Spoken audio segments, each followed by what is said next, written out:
thousands of Russians sabotage and desert the Russian army and join Ukraine in its liberating fight against Putin's regime. And the two most common ones is the Freedom of Russia Legion and Russian Volunteer Corps. And in addition to helping Ukraine to fight against the invaders, one of their another main reasons is to fight against the Putin's tyranny. Then there are Russian soldiers who just simply join the Ukrainian forces, and then those who do not want to fight at all, and it is made as easy for them to surrender as with one single phone call. But more about all of this in just a couple of minutes. What's up, investors? It's the Russian dude. And first of all, let's talk about one of the most common resistance groups is the Freedom of Russia Legion. This military unit appeared almost at the very beginning of the Russian invasion back in March 2022 and consisted of those Russians who simply did not want to fight against Ukrainians, and moreover they hated the regime of Putin, and now it was just the perfect opportunity for them to prove themselves. And fast forward to today, the members of the Freedom of Russia Legion are fighting pretty much across the entire front line, including in the most intense combat zones, such as Bakhmut. And even though the Freedom of Russia Legion existed for more than 1 year, they started to receive even more applications after Putin announced this partial mobilization back in September 2022. And at this very moment, even though the official number of participants has never been revealed, obviously for security reasons, according to some rough estimations, the Freedom of Russia Legion consists of more than 10,000 members. And whenever they are asked, aren't they feeling bad fighting against their own comrades from their own country, they say that these are not our comrades, these are the invaders who came to another country fulfilling the dreams of Putin. So we are fighting against them, but most importantly, we are fighting against the regime of Putin. This military unit, which fights on the side of Ukraine, consists of pretty much everyone, all the way to the top managers in Gazprom company, which is one of the biggest companies in Russia. And long story short, they could not just stay passive whenever Putin announced the invasion and later when he even announced the mobilization. They hoped that the people of Russia will resist or start at least some kind of revolution during the invasion or maybe sometime later. And when nothing of this happened, they realized that it is time for them to take the things into their own hands. These are not the people who hate Russians. Instead, they love their country. They want to be back. But because right now the conditions are not right and pretty much nothing is changing, they decided to do it themselves. The recruitment process into the Freedom of Russia Legion is extremely careful. The potential applicants, they have to fill in the questionnaire, then pass the lie detector in order to avoid recruiting some FSB agents. And then they're still being tested, then do the physical test, and very few are selected to apply. And well, obviously, the Russian authorities and Putin himself, they did not like the existence of this military unit. That is why the Russian Supreme Court obviously declared them a terroristic organization. And to be honest, this is just a perfect case of recognition that you are doing something right. And before I talk about the second Russian resistance group called the Russian Volunteer Corps, can you please like this video and subscribe to my channel if you like this style of videos in addition to my daily updates. Feel free to also follow my Instagram because I'll be traveling and posting a lot of stories. All the links will be found down below. And so yes, Russian Volunteer Corps. Who are they? The very first time we were able to hear about them was in the beginning of March, when they penetrated the Russian defenses in Bryansk region, and according to the Russian propaganda, they did a diversion and did some other horrible things, but in reality what happened, they only showed the rest of the world that the Russian border patrol is basically doing nothing, it is so easy to cross the border, and they started handing out booklets and leaflets to the local residents, saying that you should also resist the regime of Putin. And the interesting thing about that particular event is that the Russian propaganda was claiming all the way until the very end that this was Ukrainians who crossed the border and they did some terroristic activities. But even when Russian volunteer corps released their own videos saying that we are Russians, we did this, we are not fighting against civilians, we are fighting against Putin, Russian propaganda still continue their narrative that these were Ukrainians. And pretty much as you can see, this is the trustworthiness level of the Russian media.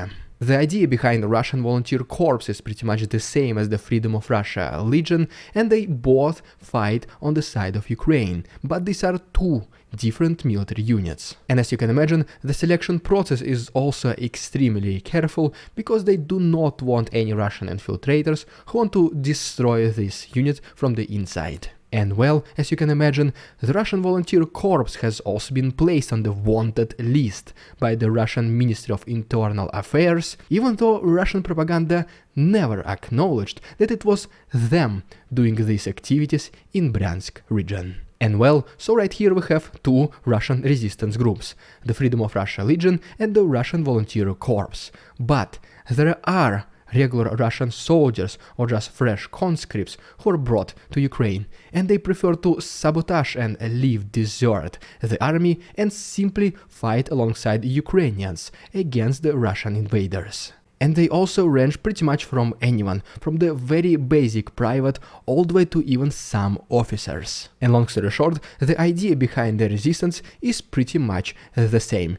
They feel that they have been brought to Ukraine to invade the country and destroy it, so they don't want to participate in these atrocities, and they prefer to fight on the side of the good. Once again, the majority of them, they are not fighting against Russia and their motherland, they're simply fighting against the regime of Putin and the invaders. Which is indeed confirmed by the interviews with some of these people. All of them, they claim that they love their motherland, but it was impossible to break the Putin's rule, and they hope that this war, the victory of Ukraine in these combat activities, will try at least to shift some things inside Russia. And that is exactly why they are participating in this war on the side of Ukrainians, hoping to be a part of this big change. All of these people are the ones who are able to resist the Russian ridiculous propaganda. They see that there are no these so-called Nazis in Ukraine, and once the war is over, it's not like that they want to live in Ukraine or anywhere else. They want to be back home.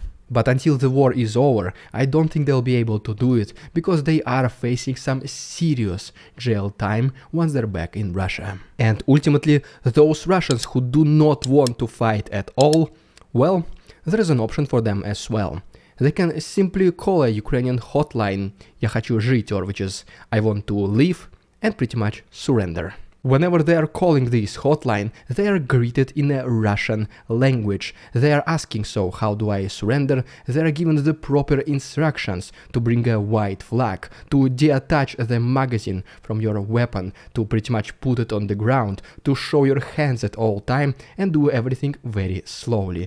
And in case you meet all these requirements, you pretty much go along with the Ukrainians who are trying to capture you, you will not face any prosecution, prohibitions, you will not be beaten, you will be actually taken care of, you will be fed 3 meals per day, and once you are released from the Ukrainian captivity in one of the nearest prison of war exchanges, you will be given the title as captured during the combat, not captured because you surrendered voluntarily. Because I mean, just imagine, if you are voluntarily surrendered and as soon as you go back to Russia, you will be prosecuted as the traitor. Some of these Russian guys who call "I want to leave" hotline, they are either those who are about to be mobilized, who are in the process of being transported to Ukraine, or someone already in Ukrainian military bases, but the majority of them are the ones who are on the front lines.